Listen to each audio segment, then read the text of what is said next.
What is up, you spooky bitches? We're back and we have another episode of the Hello Sidney podcast here, a podcast for horror lovers where we discuss any and all things horror. And it's me, your girl, Sidney. Happy Friday. What's everybody been up to? What's everybody been watching? I have been watching a lot of 2000s core movies. So for that reason, I am having an absolute fucking blast this month because this is what we're meant to do here. I think 2000s core is really at just the heart and soul of what we should be doing here, because honestly, what's better?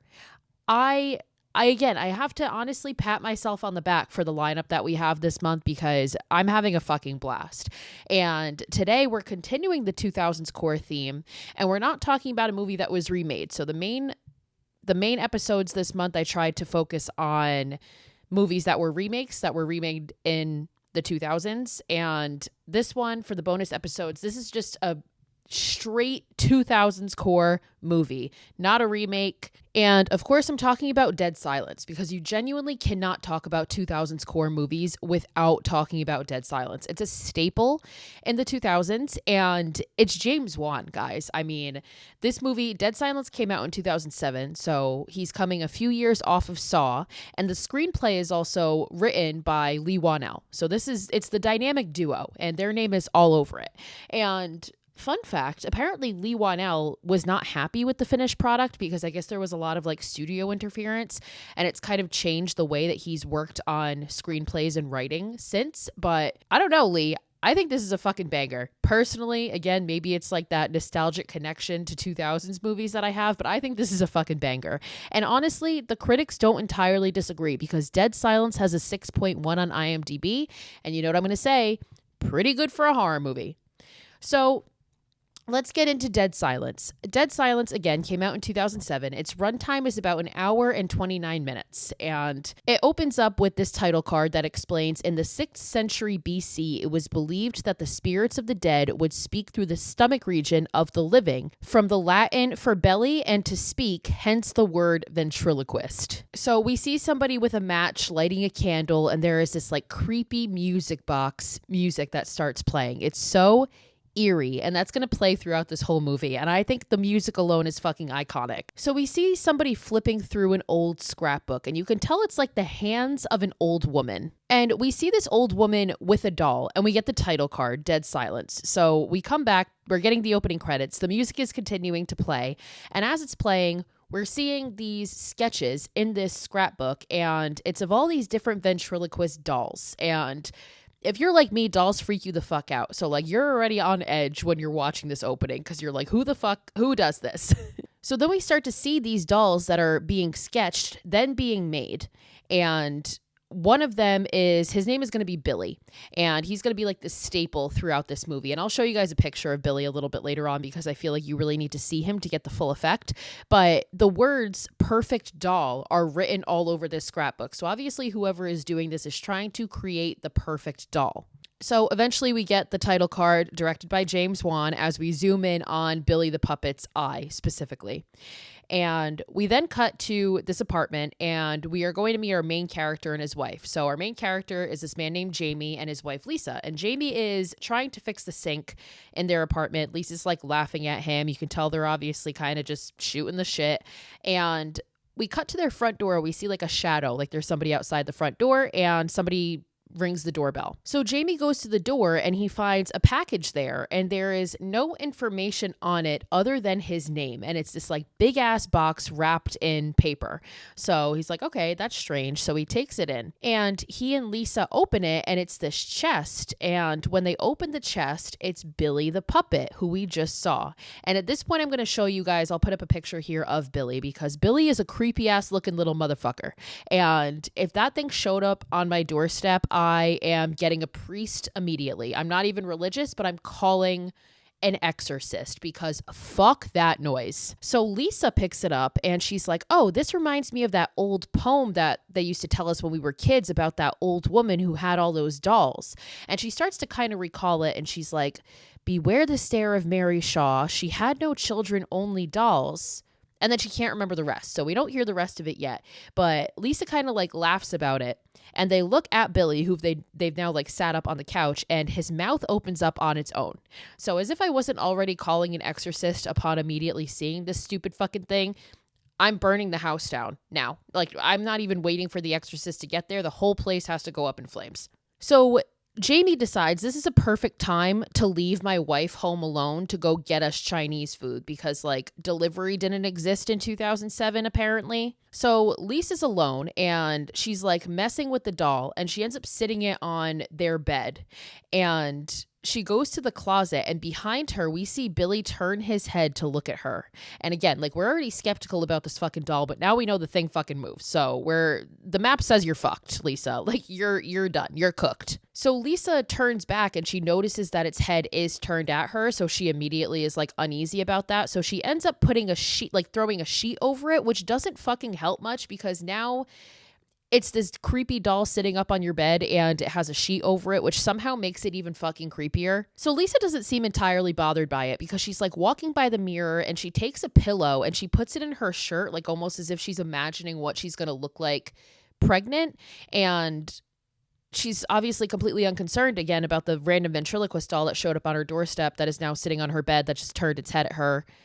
I don't know. I can't relate. I can never be this cool about anything. So in the living room, we hear that there's like a record player playing and it's playing music, and all of a sudden it starts to distort. And eventually it just goes completely silent. And then in the living room, we focus on this clock that's ticking. And all of a sudden the sound stops on it. And we see that it's still like the pendulum's still swinging. So it should still be ticking, but the sound has completely stopped. And then there's a tea kettle on the stove that starts whistling. And Lisa looks at it and the steam is still coming out of it, but it also goes dead silent. So Lisa sees all this, and obviously she's like, what the fuck is going on? And she looks back on the doll that is under the sheet on the bed, and she walks towards it, and she goes to rip the sheet off. But as she's like, it's like this slow moment of like anticipation, like she slowly approaches it. And before she's able to actually rip it off, she goes to, and the thing suddenly, like something shoots up from it, and it just wraps around her.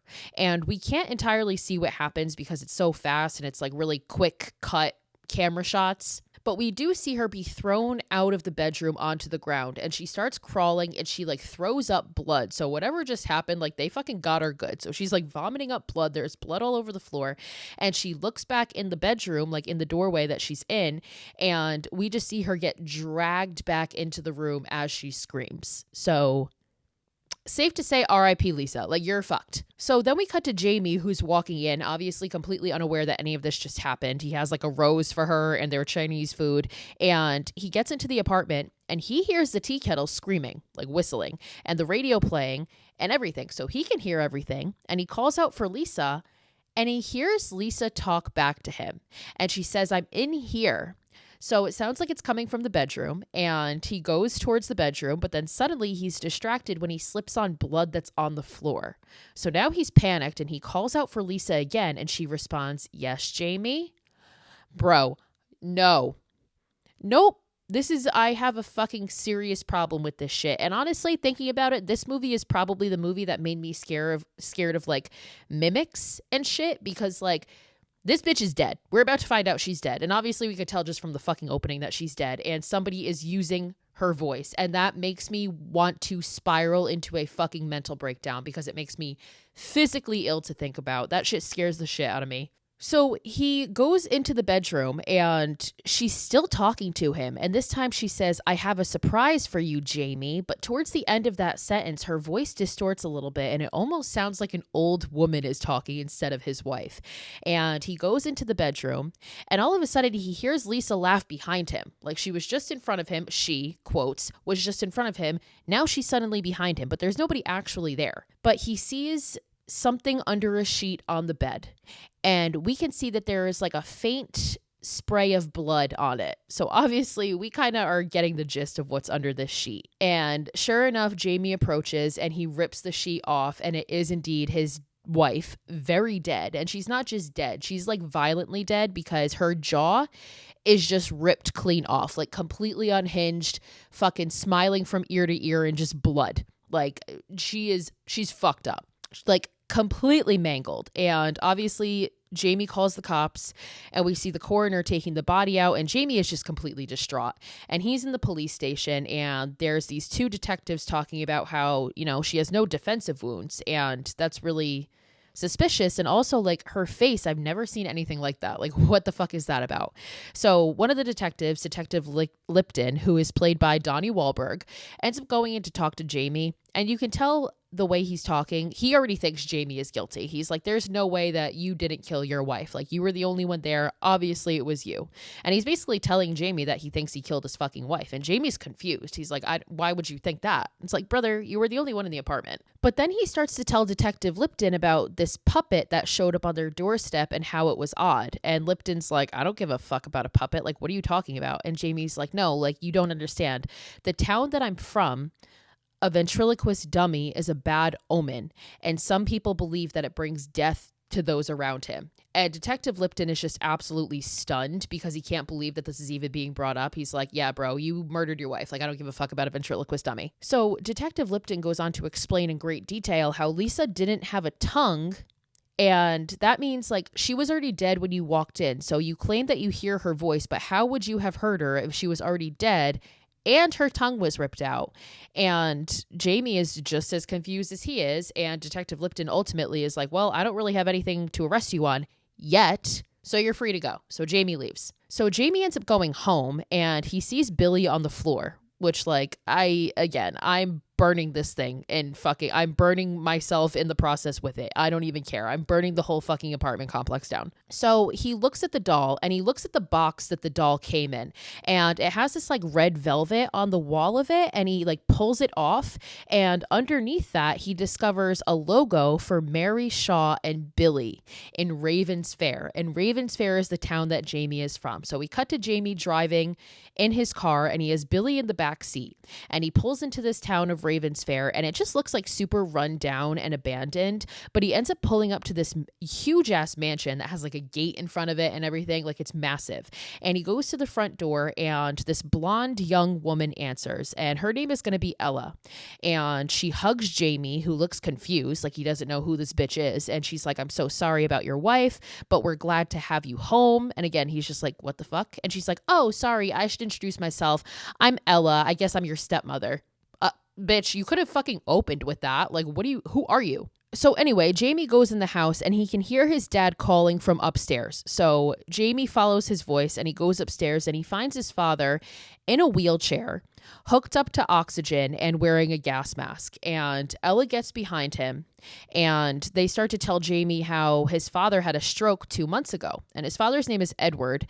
And he says that he's setting up arrangements for Lisa so she can be buried here in Ravens Fair.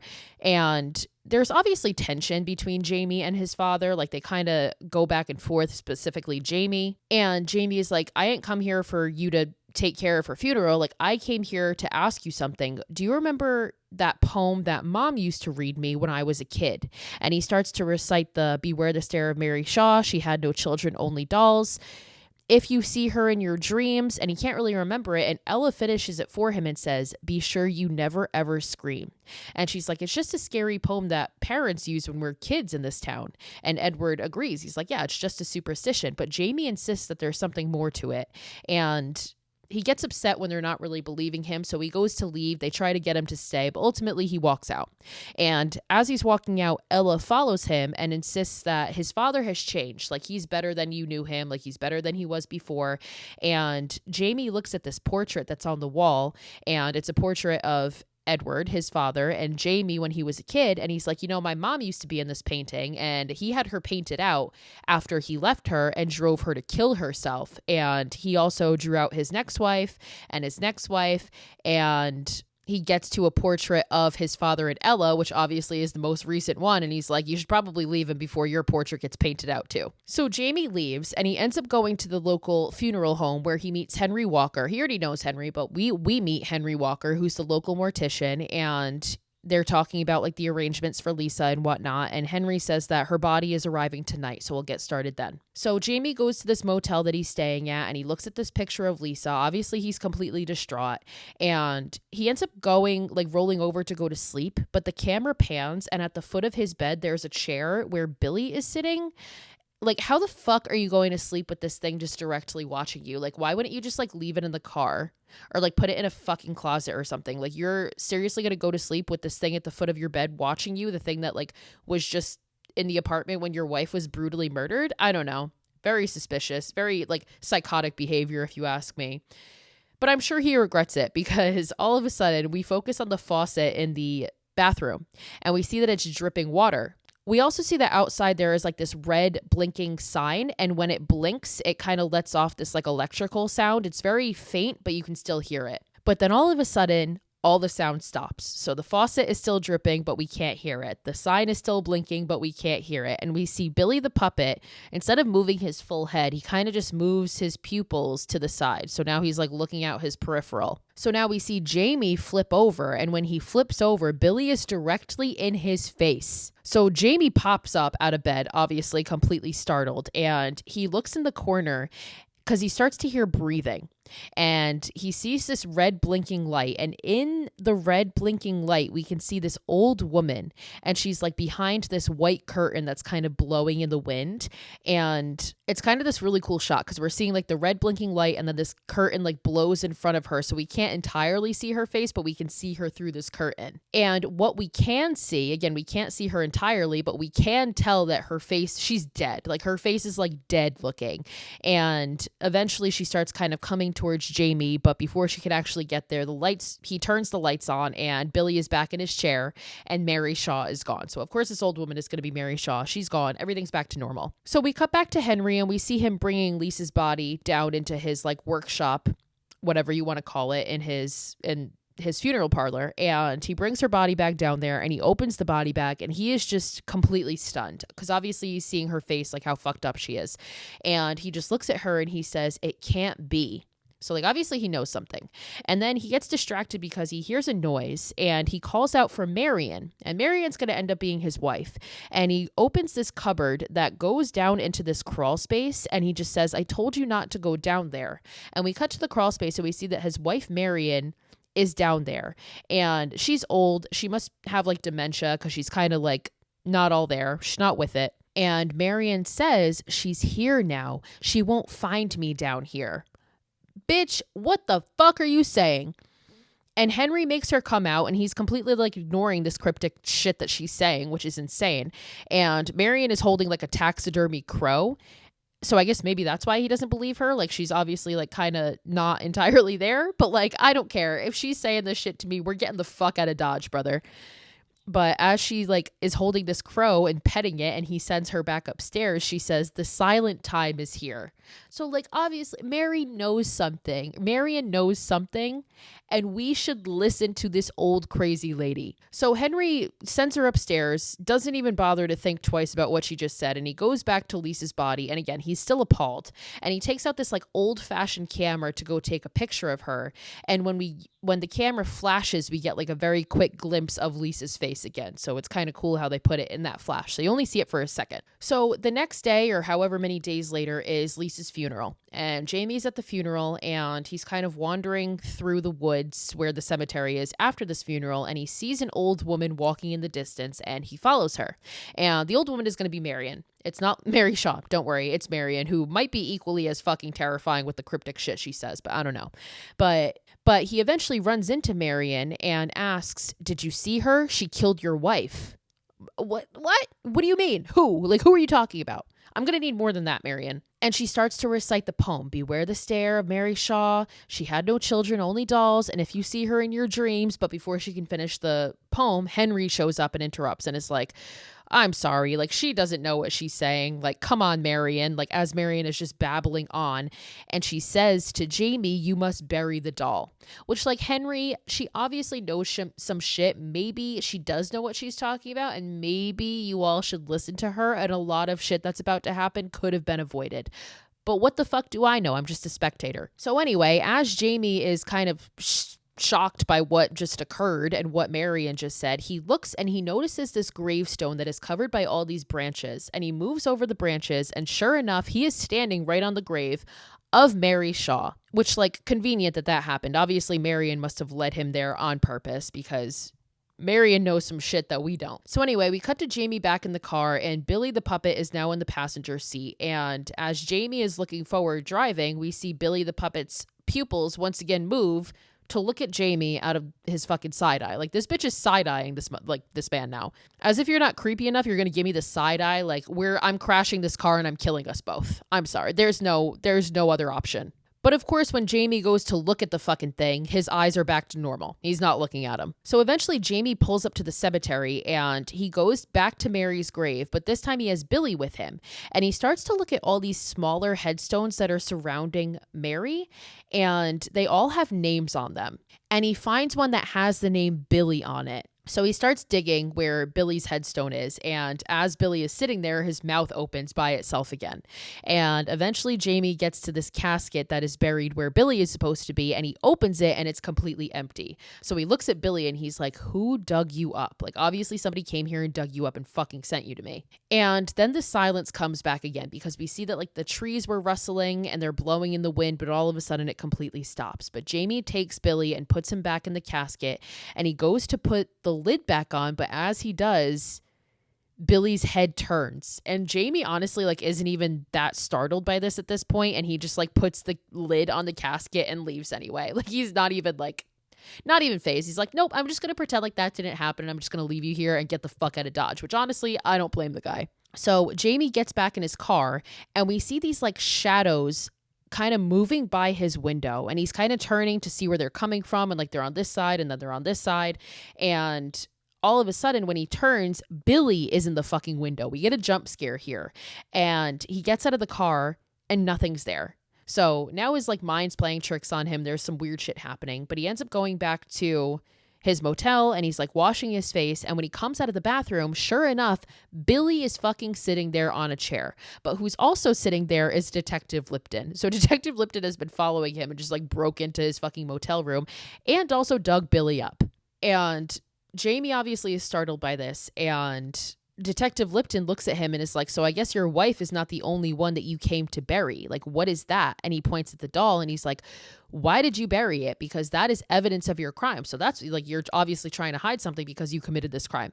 And at this point, if I was Jamie, I'd be like, my brother in Christ, we have so much more to deal with right now than this murder that I did not commit. Like, something strange is happening here and we're all fucked. But of course, Jamie doesn't say that. Jamie just says that he was putting it back where it belonged. And he starts to tell about how in this town, there's a local legend about, like, this ghost story of this woman named Mary Shaw who is buried with her doll collection. And if you see her, you can never scream.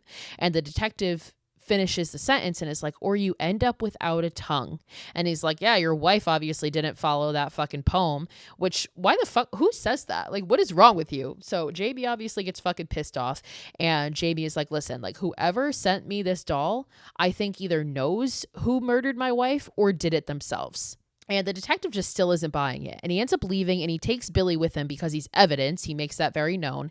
And he's like, all right, good night, neighbor, and goes to his room next door. So this motherfucker is stalking him and staying in the room next door to him. So we cut to the next morning, and we see Detective Lipton leave. He gets in his car to go somewhere. So Jamie takes this as his opportunity to break into Detective Lipton's room to steal back Billy the puppet. And he ends up bringing it to the funeral home, to Henry Walker's. And as he approaches the house, Marion is outside and he shows it to her, and she's, like, startled. Like, she doesn't, like, she knows what this doll is. She sees it. She's immediately scared of it. And Jamie is like, why did you say that Mary Shaw killed my wife? Like, what do you know about her? But before Marion's able to answer, Henry comes out and is like, he sees Jamie with the doll and is like, you're not supposed to have that. Where did you get that? Like, it's hers. So obviously they both know who Mary Shaw is and what the fuck is going on. And it's at this point that they finally give Jamie some more information, because Henry invites him in, and he and Jamie sit together, and Henry starts to tell his story. And he says, I can't forget the look on that woman's face when she died. And she is the ventriloquist who lost her voice. And he goes into this story about how when I was a boy in this town, those were her glory days. And there was this local theater, and I only went there once. And as we're getting his voiceover, we're getting a flashback of this. So we see child Henry, and he's at a Mary Shaw show. And the guy comes out and introduces Mary Shaw and Billy, and she comes out dragging this box. And it was the same chest that like Billy had been delivered in. And she opens the box and he's not there. So she starts her whole performance like, Billy, where are you? And she throws her voice to the back of the theater to make it sound like Billy's voice is coming from there, which like ventriloquists, like the dolls are scary as fuck to me, but their talent is unreal, because how the fuck do people do that? First of all, how do you just do the basic of talking with your mouth closed completely? How the fuck do you do that? Not only that, but then you like throw your voice, and then we're going to see in this performance, she starts talking like two voices at once. It's utterly insane, and it is incredibly impressive to me. I think that is a crazy talent to have. So she points at Henry and she's like, you there, can you check under your seat? And he checks under his seat, and sure enough, Billy the puppet is there. So the crowd starts clapping, and she asks Henry to bring her the puppet. So he goes up and he brings Billy to her. And as Mary gets him, Billy turns and says, thank you, Henry, which he's like completely stunned, because it's like, how the fuck do you know my name? And Mary's like, is he right? Is your name Henry? And Henry just kind of like nods, like he's obviously freaked the fuck out. And the crowd goes wild. The crowd starts clapping and everything. And Mary continues on with her show. And as she's talking, obviously as herself and as Billy, this kid in the audience starts heckling her. And he calls out from the audience. He's like, I could see your lips moving. Bitch, you come up here and do this. And now something I like about this is we never fully see Mary's face in the light, because like the use of shadow and lighting here is really cool, because we only see her in the shadow. So it almost makes it more mysterious and therefore more unsettling, because we never get like a direct shot of her face. Now, Mary now addresses this kid who's heckling and is having a conversation with Billy, of course, because that's the whole thing of her show. And she's like, oh, Billy, young Michael here. So she knows this motherfucker's name too. Young Michael here doesn't think you're a real person. He thinks you're a dummy. And Billy's confused, and they start arguing back and forth. He's like, well, then let's show him. And they start arguing. And as they're arguing, they're talking at the same time. So this bitch is literally speaking in two voices at the same time while they're arguing. And Billy's saying, like, we should show this boy just how real I am. And again, like, they're talking, going back and forth at the same time, and the crowd starts clapping, like they go wild. And now I think some people think that in this scene, when Mary had the puppet, Billy was alive. And I think it was confirmed by the filmmakers. I'll double check the fact after. But Billy was never alive at this point. Like, Mary was genuinely a ventriloquist and obviously had some weird supernatural powers to be able to know these kids' names, or she just like was stalking these kids and knew their names. Who the fuck knows? But she was actually a ventriloquist, and it wasn't until after she died, and we're going to figure out what happened to her, that she starts to possess her dolls. So that's why Billy now, like in present day, is alive, and he can turn his head and move his eyes and everything. But at the time, she was a ventriloquist. Like, he wasn't alive. He wasn't doing this on his own. So after this whole argument, Mary stares at Michael in the crowd and says, now who's the dummy? Which I love that. Now who's the dummy? So Henry goes on to say, some weeks later, that boy Michael went missing. Which, I mean, fuck, like, don't heckle people, bitch. I don't know what to tell you. And Henry says, I always knew that she played some role in it, talking about Mary Shaw. And soon after, she was murdered. And nobody knows who killed her, but in her will, it was said that her dummies were to be buried with her, all 101 of them. She had 101 fucking ventriloquist dolls, and she wanted them all to be buried with her. So that's why all these little headstones are near her at the cemetery. So Henry goes on to say that her body was brought into my father's mortuary, and he took a photo of her with the same camera. So we're seeing this happen as we're getting the voiceover. And he takes the photo of her with the same camera that Henry had used to take a photo of Lisa. And Henry goes on to say it wasn't enough for her to want to be buried with her dolls, but she also wanted to become a doll herself. So we see child Henry sneaking downstairs into the little workshop where obviously he's not supposed to be. And it's dark, so his father's not down there at this point. It must be the middle of the night. And he sees Billy sitting next to the casket. And he goes up to the casket, and because he's a kid and he's short, he has to like stand on the table to be able to look up and get a view of it.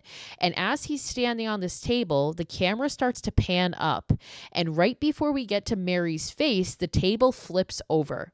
And her body falls out and falls like on top of Henry. And it's at this point that we see her face, and we see that she has quite literally become a ventriloquist doll. She's become a dummy because she asked to become one in her will, and that's what Henry's father did. So she is now straight up this fucking terrifying doll, and I'll try to find a picture of it and I'll put it here. I'll put a picture of like regular Mary Shaw in earlier as well, because I feel like seeing her really just gives this movie the full effect. So Henry, her body's flipped over on the ground. He gets her off of being on top of him and he backs up. He's fucking freaking out. He's backing up and it's obviously dark. There's no lights on. And he backs up and she's lying on the floor in the dark.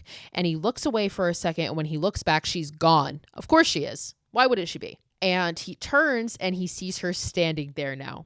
And she's smiling like she's enjoying this. And he covers his mouth so that he doesn't scream. So at least he's smart. So telling the kids this poem back in the day obviously saved their asses because he covers his mouth so he doesn't scream. And then all of a sudden his dad comes down, turns the lights on, and we see that she's on the ground again where she was, like she never moved. So present day Henry then goes on to say that ever since she was buried, Raven's Fair has been plagued by death. And there have been families, like whole families that have been murdered, and all of them found with their tongues ripped out. And they were all posed in these family portraits. And he starts to show these pictures of these family portraits to Jamie.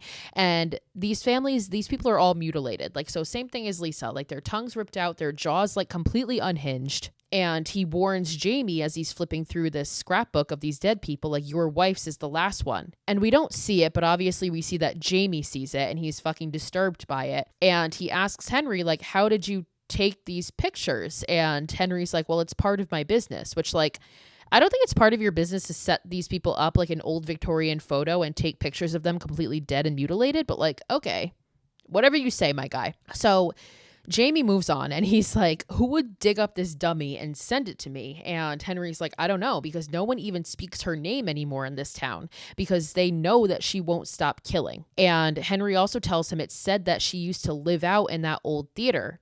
And Jamie immediately is like, okay. And he goes to the fucking theater. So he leaves to go there. And Henry is telling him as he goes, like, please be careful. If you go looking for answers, you just might find it. I'm not looking for anything. I actually just want to go home. I want to get so fucking far away from here. I'm getting on a plane to like as far away as I can possibly fucking go. I'm so good. But of course, Jamie is going to go exactly to the place that he was just told to go to look for answers, which he was told to not do, but he's going to go do it. And he ends up leaving Billy there at Henry's, which, like, if I was Henry, I'd be like, brother, I'm not taking this for you. I don't know what the fuck you're doing. So now we cut to the cemetery and we see that Detective Lipton is there. So he's still scoping shit out. And meanwhile, Jamie goes to the theater where to get to the theater, you have to like cross this little pond, this little river, and there's conveniently just like a rowboat in perfect condition sitting there as if people are like crossing into this theater all the time, which like they're absolutely not doing. But eventually he gets to this boat, he gets across to this theater, and it's completely abandoned. And he goes up into like the back, like behind the stage, and there's this kind of like bridge thing, and we can see that there's like a screw loose or something. And as he's walking across it, the bridge drops a little bit, but it ultimately holds. So he gets startled, but he walks across it, and he gets to this area where Mary Shaw must have lived because there's all this furniture and it's just all covered in cobwebs now, but obviously somebody lived here. And he sees this doll and he pulls the string and it starts to say, Mama, Mama, Mama, and it like dies and distorts as it's dying. It's like fucking creepy as fuck for no reason. And he ends up finding this scrapbook, and this is a scrapbook that we were seeing in the opening credits, and he starts looking through it and there's these sketches of all these dolls, but once he gets past that, he starts to see these newspaper clippings of a missing boy, and it's that boy Michael. So obviously this was from years ago, but Jamie's looking at this and suddenly he looks up, and in the mirror behind him he sees this dead woman sitting in a chair, and it startles him, and when he turns around, she's not there. And to be honest, this part kind of confuses me because the dead woman does not appear to be Mary Shaw. So I don't know who the fuck this is supposed to be. When I watch it, it doesn't look like it's Mary Shaw. Like, she's in a white dress and she looks almost younger. And Mary Shaw usually is in a black dress and obviously is an old woman. So I don't know what this is supposed to be. But I think it literally was just thrown in here for a fucking jump scare. So now we go back to the morgue or the fucking funeral parlor, whatever you want to call it. We go back to Henry's and he hears Marion and she's talking to somebody. So he goes to follow where her voice is coming from and she's saying, I ain't say anything. Say something. Why have you gone so quiet? And he gets in the room and sees that she's talking to Billy. So Billy's sitting in front of her. She's talking to fucking Billy. And she looks at Henry and is like, he talked to me. So Henry grabs the doll and he brings him down to his workshop and he sits Billy like on a table and we see Billy's pupils move and follow Henry as he walks across the room. So of course we know this can't be good. And Henry ends up grabbing a shovel because he obviously wants to go bury Billy, which, like, again, you shouldn't have even let this motherfucker leave Billy with you. Why is he here? But as he gets the shovel, he gets distracted because he hears a noise coming from the crawl space again. And he calls out for Marion, thinking that she somehow got down there in this 5 seconds that I left her alone. And he goes to the crawl space and he opens the cupboard and he starts calling for her. And he doesn't hear her immediately and he doesn't see her. So he crawls into the crawl space and he starts crawling in further. And eventually, the door behind him closes by itself. So, yeah, we know that Henry's cooked at this point pretty much, but he ends up going back and he's trying to open the cupboard door and it won't open. And he yells for Marion and he's like begging Marion, like, Marion, please open the door. And then suddenly everything goes silent. Dead silence, not a fucking sound. And he turns his flashlight and he starts banging on the door again. But then suddenly he hears a voice behind him that says, hello, Henry. And he turns and there's a column, like a wooden column. And around that column, he sees this old dead hand come around and like wrap its fingers around this column. And he turns again. And this time when he turns, Mary Shaw's face is right in fucking front of him. And he lets out a blood-curdling scream, which causes Mary Shaw to laugh because she's like, I fucking got you. You didn't scream when you were a kid. I couldn't get you, but you scream now, motherfucker. So she smiles like she's happy about this. And so obviously we know that she's about to cut out his tongue, which she does. And then we see this like tongue slither out of her and like eat his tongue. And her voice in his voice. So she says, like, we hear Henry's voice say, your voice is mine now, Henry. So basically now we understand that when Mary Shaw kills somebody, she can take their voice. And the whole like long tongue thing is kind of corny and silly, but it's meant to represent how she literally like eats their voice and now she has it. Like it belongs to her. And we just see Henry's body fall out of the crawl space and he is like dead. And his jaw is fucking unhinged, like completely broken, blood everywhere, tongue missing, mutilated. R.I.P. Henry. You didn't fucking deserve that, to be honest. Like, fuck you, Jamie, for bringing the shit into my house. So anyway, Jamie leaves the theater and he now goes back to his dad's house and he goes to Ella and his dad who are like sitting at a dinner table eating dinner, dressed to the nines, by the way. Like, you guys are dressed in like a fucking ball gown and a suit to eat dinner in your own house. Like, could never be me. But he goes in and he's pissed and he's like, I want the truth about Mary Shaw. And like, what does this kid Michael have to do with the whole thing? Like, what the fuck is going on? And finally his father tells him, he's like, Michael was your great uncle. So it was his father's uncle, would have been. And our family had one suspect of who took him. And of course, that was Mary Shaw. And we dealt with her on our own. Like, they gave her their own justice and they forced her to scream and then they cut her tongue out. And we're like getting glimpses, like flashbacks of this happening as he's saying it. And she says, but she didn't stay dead. She came back and she took her revenge. And every single man that was involved in her murder was killed and had their tongues ripped out. And then the same happened to their wives and to their children and to their grandchildren. And I tried to distance you from the curse. That's why I've been so cold. But the spirits have long memories and she'll come for all of us in the end. So what the fuck does that mean? I now have to answer for the sins of generations of my family? Like, generations ago? Are you fucking kidding me? And so did my wife. So Jamie's pissed and he's like, one way or another, I'm going to stop this. And he leaves. And as he opens the front door to leave, he walks directly into Detective Lipton, who just lets himself into the fucking house. And he's like, oh, the doll is missing again. And his brothers and sisters too. Somebody dug up all 100 of them. Sir. And he thinks Jamie did it. And Jamie's like, I'm just as confused as you are again. And the detective goes on and is like, nobody in this town has even heard of Mary Shaw, so obviously you're fucking lying. And Jamie's like, no, dude, they're lying because they're fucking scared. Like, they pretend they don't know who she is. And the detective is like, well, I'm arresting you for stealing evidence. And it's like, again, brother, we have way bigger fish to fry here. Like, get the fuck out of here. And now all of a sudden, Ella interrupts them and she's like, Jamie, somebody's on the phone and it's for you. And they said that it's urgent. So Jamie answers the call and it's Henry. And of course, we as an audience know that this isn't the real Henry. And Henry's voice, who of course we know as Mary Shaw, is saying, I can prove it to you that you didn't kill your wife. Meet me at the theater. So Jamie tries to tell this to Detective Lipton and is like, we should go there. Like, he has proof that it wasn't me and like we can end this once and for all. And the detective like refuses and he tries to arrest Jamie, and Jamie straight up just like pushes past him and runs away. And we get like this comical moment here where Detective Lipton follows him and he's like, I don't even have a fucking full tank of gas. So he has to like get in his car and chase him. And eventually Jamie gets to the theater and the detective grabs a gun out of his trunk, like a shotgun, and follows Jamie. So Jamie eventually gets into the theater and he's calling out for Henry, and he hears Henry's voice calling him from upstairs. And we see Detective Lipton like lagging behind. He's like struggling to get in the boat and get across this fucking little pond, which again, like, it's just so convenient that the boat like somehow floated all the way back so he could get in it. Like, it's silly if you really think about it. But this is why we suspend our fucking belief in this shit, because we can't focus too much on the little silly details. But eventually the detective gets there and Jamie is still following Henry's voice, who's calling for him. But all of a sudden, Detective Lipton shows up behind Jamie with the gun pointed at him.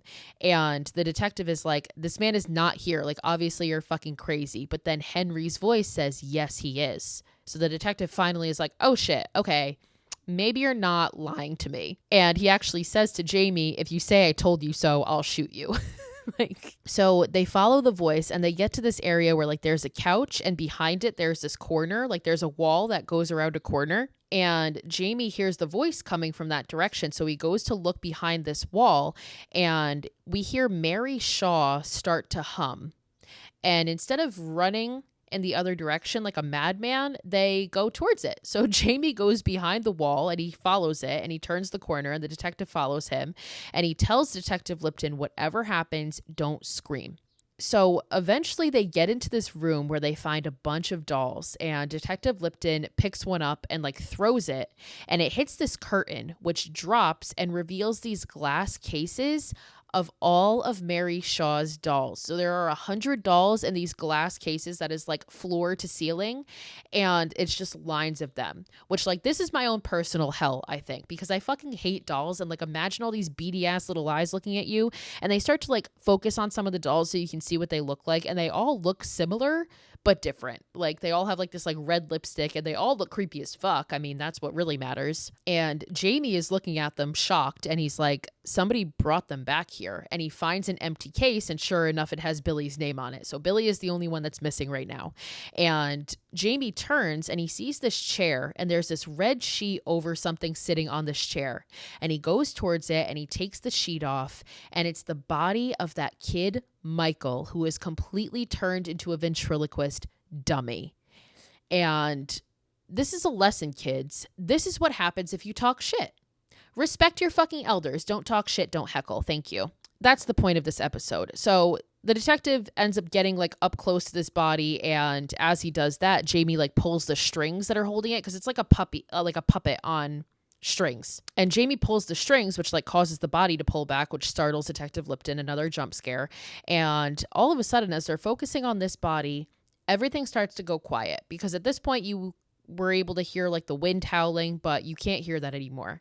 And as that happens, all of the dolls start to turn their heads to the left, all in the same direction. So they're doing it like in a line. They start to turn their heads on their own to the left to look at something. So one by one, they all turn, and Jamie and Detective Lipton look to see what the fuck they're looking at. And it turns out that they are looking at this clown on a rocking chair. This could have fit into Clown Month. Not necessarily, because there's not a whole lot of focus on this, but this clown is creepy as fuck, bitch. Like, creepy as fuck. And it's sitting on a rocking chair and it's rocking by itself, and it's like in the shadows. So it like, when it rocks back, it's in the dark, and then it rocks forward and it's like slightly in the light, so you can see it a little bit. Like, I just love the use of like shadow in this movie as a whole. It's like really eerie And it makes the whole thing way more tense, I think. And as it's rocking, Jamie calls out Mary Shaw. And the second he says her name, the chair stops rocking. So the thing starts rocking again. And it opens its eyes and it speaks in Mary's voice. And it says, clever. And Jamie asks, what do you want? And Mary says, to silence all those who silenced me. And Jamie is like, well, you killed Michael. And Mary Shaw is saying, it's so hard to construct the perfect doll. Sometimes you need to use existing parts. And we get this flashback of her with dead Michael, who obviously doesn't look as dead as he does now because he's been decomposing for like 50 fucking years. But it's like her at a table, like having a tea party with him, talking to this fucking dead boy who she made into a doll. So obviously Mary Shaw was a fucked up individual even in life. And at this point, Jamie just asks the clown doll, aka Mary Shaw, why Lisa? And the doll, using Mary Shaw's voice, says, come closer and I'll tell you. So Jamie starts to approach and the detective is like, don't fucking do that. Like, don't get any closer. But Jamie keeps doing it anyway. And the doll / Mary says to Jamie, you weren't the last. The last was inside her.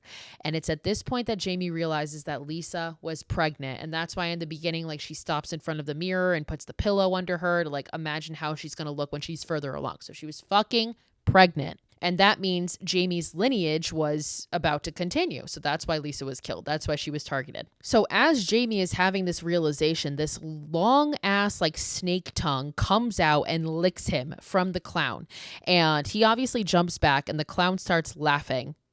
And all of a sudden, as we hear laughter, we're focusing on the clown and we see these two dead old woman hands wrap around him, like on his face, like this, one on each side. And Mary then proceeds to lift the doll up and this tongue again like slithers out, but we see that it's her tongue, like she's behind the doll and it's her tongue going through the doll. And again, like the tongue part is kind of corny if you ask me. Like I don't think it was entirely necessary. Like I understand why they did it specifically with Henry to show that like basically she like eats your voice. But whatever. So this happens and Jamie again tells the detective, like reminds him, don't scream. Whatever you do, don't. Because that's why like the tongue is slithering out. Like she's waiting for one of them to scream so she can take their voice. So the Detective Lipton takes his gun and he just shoots the fucking doll. He shoots it and it works. It fucking disappears. It like turns into like a fucking cloud of smoke.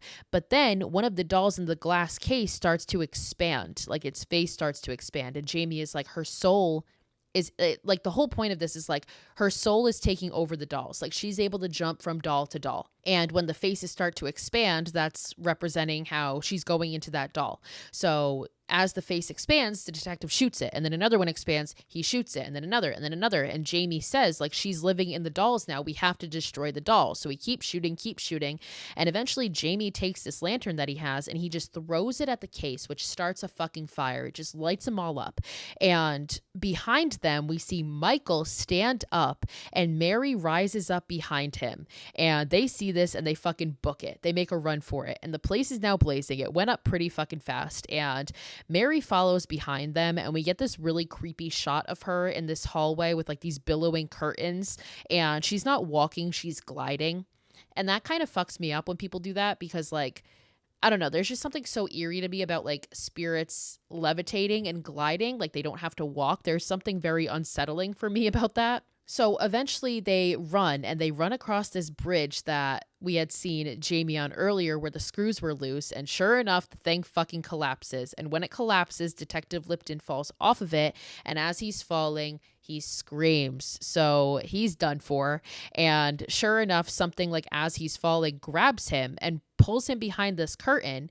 And when he comes out again from the curtain, his tongue is entirely missing. And he is dead. So R.I.P. Donnie Wahlberg, like R.I.P. Detective Lipton. You were an asshole the whole time. So, I mean, if you just listened, maybe you could have avoided this. But again, what the fuck do I know?